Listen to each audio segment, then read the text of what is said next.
لوگوں میں یہ تصور عام ہے کہ 15ویں شعبان کو یا 15ویں شعبان کی رات کو آئندہ آنے والے سارے سال کے فیصلے ہوتے ہیں.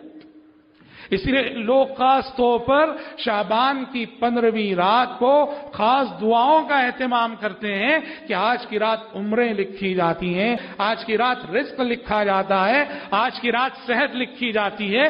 تو 15ویں شعبان کی رات خصوصیت کے ساتھ دعائیں ہوتی ہیں. یہ اصل میں جانتے ہیں یہ بہت بڑی غلط فہمی ہے، یہ بہت بڑی غلط فہمی ہے اور قرآن مجید کی کچھ آیتوں کی غلط تفسیر ہے.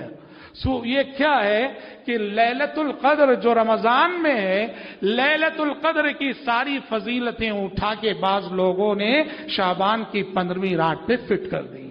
اللہ نے سورہ دخان میں فرمایا اسی رات میں ہر حکمت والے معاملے کا فیصلہ ہوتا ہے.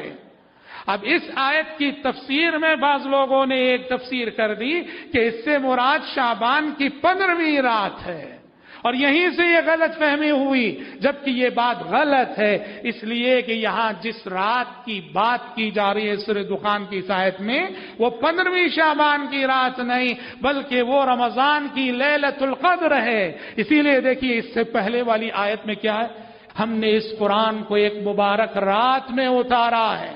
اور یہ تو طے ہے نص قرآن، نص آیت سے کہ قرآن جو نازل ہوا، قرآن جو اتارا گیا وہ لیلۃ القدر میں اتارا گیا، شب قدر میں اتارا گیا، ماہ رمضان میں اتارا گیا. اسی سے یہ طے ہو جاتا ہے یہاں رات سے مراد شب قدر ہے، نہ کہ شعبان کی رات. یہ بہت بڑی غلط فہمی ہے جو لوگوں میں پھیل چکی ہے، اور اسی وجہ سے لوگ خاص اس رات دعاؤں کا اہتمام کرتے ہیں.